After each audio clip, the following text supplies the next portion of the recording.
Hi, I'm Carol McGregor. I'm a Wathaurung woman and I'm also of Scottish descent. Currently I'm doing a PhD at Griffith University and Art of the Skins is part of my research project. I'm an Aboriginal artist and I investigate artefacts as vehicles of remembering, especially the possum skin cloak, because not only do you remember your ancestors through the possum skin cloak, but also you have a sense of belonging to a cultural practice and a belonging to a community. I started looking at possum skin cloaks about 10 years ago because I was investigating my family background, and my great-grandmother comes from Geelong and her mum was born in Melbourne, and I felt that they would have worn possum skin cloaks. I have no photos of these women, but I connect to these women spiritually and also through my art practice. And I felt that the possum skin cloaks and just creating the cloaks and being wrapped in the cloaks meant that I was close to these ancestors. And I encountered the work of Lee Darrett, Katrina Ham and Vicky and Debbie Cousins when they replicated one of the old possum skin cloaks from the Victorian Museum. They were the first contemporary cloak makers, and now these senior cloak makers have passed on their skills and knowledges to people like Glennys and myself, so that we can pass on the knowledges. And I think that's an important part of sharing, that as Indigenous people we share and we connect and communicate these things. Making my first family cloak invisible was very special because I had my family help me make them. I created this cloak as a connection between my ancestors that were born here in Australia and the ancestors that were born in New Zealand through assimilation practices. And so it was about the rivers that they were born by and connecting the people, and that's the artwork on the skins for this particular cloak.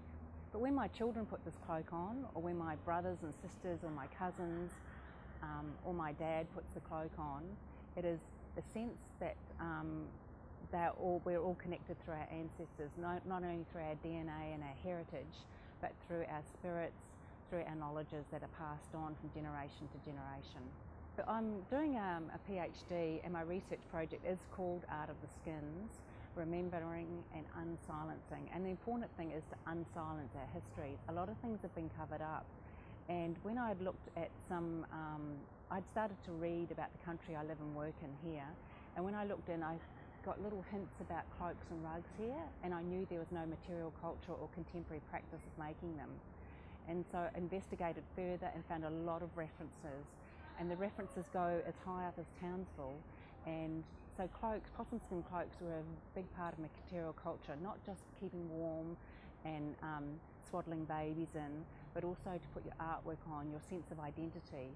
The artwork on the skins relates to who you are as a person. Each of the cloaks was an individual work of art, and it meant that you carried around who you were, what mob you belonged to, what tribe you belonged to, sometimes maps of the area that you belong to, your maps of your country, and also sometimes your own patterning. So they're very personal. Someone was born with a few skins given to them, and the art was put on the skins that related to them as an individual, and the skins were added onto as you grew up.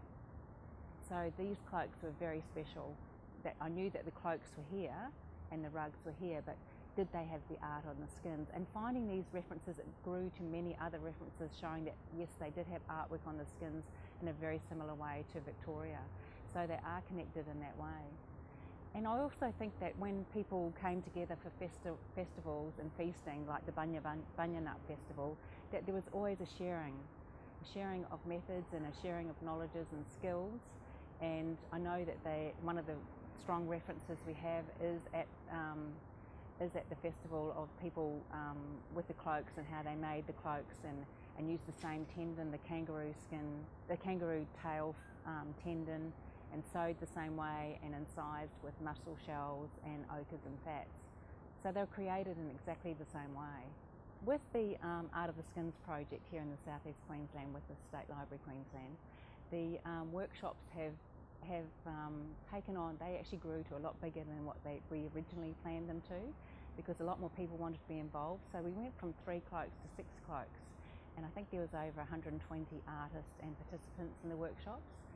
So what was really exciting was to see people, and a lot of them said, I'm not an artist, I can't do this, and yet their stories appeared on the skins. They appeared so powerfully on the skins, and I think people looked back and they were thrilled at seeing the artwork on the skins and saying, I couldn't do that, but then with the ochres and with help and with the burning, all of a sudden their stories were there.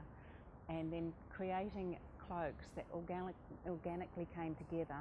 We had stories, some of them have up to 24 stories or 36 stories all together, and each cloak is very special, each cloak is unique, and that organic process of bringing many stories together to represent a community has been very significant. These cloaks are very important. The first time you actually feel the possum fur, some people felt quite emotional because they knew that their ancestors had used this possum fur and had wrapped themselves in this possum skins. Some people remembered their grandparents having possum skins curing on their back fence. These sort of references are very important because when people started touching the fur or wearing the cloaks, all these stories just came out, and the connections between the community members for each workshop was very, it's just like it's hard to describe the feeling actually in the rooms because it was very significant moments. What was important when we started this project is that I know for Glennys and myself, we have cloaks that live in our living rooms. These cloaks are not just artworks to be viewed behind a glass wall or on a plinth. The cloaks do need to be activated, they need to be worn, and they need to be looked after in a very similar way than what each cloak in Melbourne's now, and there's a lot of cloaks in Melbourne that have developed from contemporary cloak making from the senior cloak makers. The cloaks are used in ceremonies, they're used in family gatherings, they're used in funerals, and just in important meetings and gatherings. So it'd be nice to see that happen in southeast Queensland. So the cloaks that we've created here today will go back to the community to be activated in some way, and that's for the community to decide with each cloak how it's going to be looked after. It needs to go, they will go into a caring place that the cloaks can be looked after but also can be used in some form. The one thing that's come out of the workshops too is that many people say, I'm going to make my own family cloak now, and that's going to be wonderful to see, because when people make their own family cloaks, you know that they'll be used, they'll be passed on to the next generation, and the next generation will get to see, feel and probably participate in the cloak making. So you know that cultural practice is not only being renewed, but it is being passed on to the next generation. And I think that sense of belonging too is strengthened through passing on these cultural practices. The workshops themselves and the community coming together and making these cloaks have just been as important as the cloaks themselves. And I think what happens to the cloaks after this exhibition is going to be another step in the cloaks' lives. And there's probably a few reasons why there aren't many original cloaks.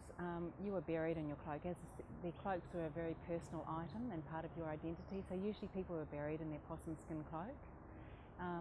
The other thing that it's hard to say why there aren't many cloaks in collections.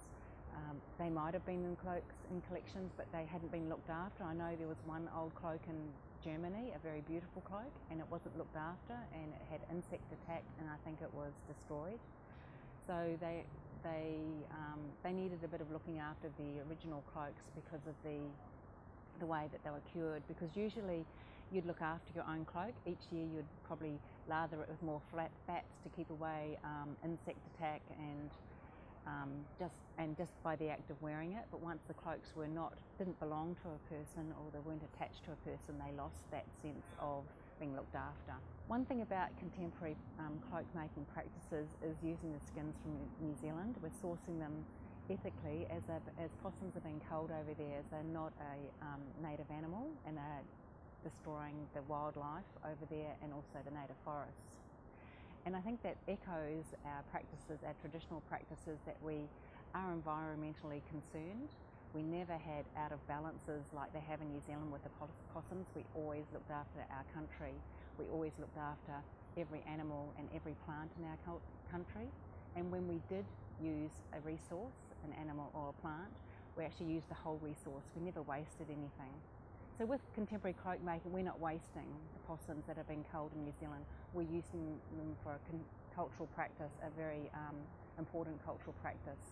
So it's nice to have that connection with our environmental and spiritual selves by using the whole animal and not wasting it. The other thing about culture is that it's dynamic. Culture has never remained static. It has never remained in one era.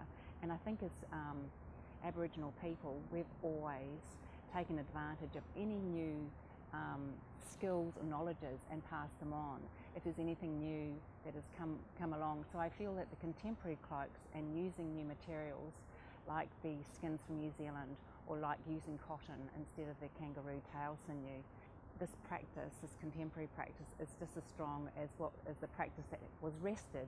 It hasn't ever gone away. It's been wrested, this practice of cloak making in southeast Queensland. And what we're doing is waking this practice up, reclaiming it, and so that we have a sense of belonging to this cultural practice. And it's just as valid for our dynamic culture that we move on and we use these cloaks how we want to use them, and use them in our I'd like to see them used in our everyday life, in our ceremonies, in our meetings and gatherings.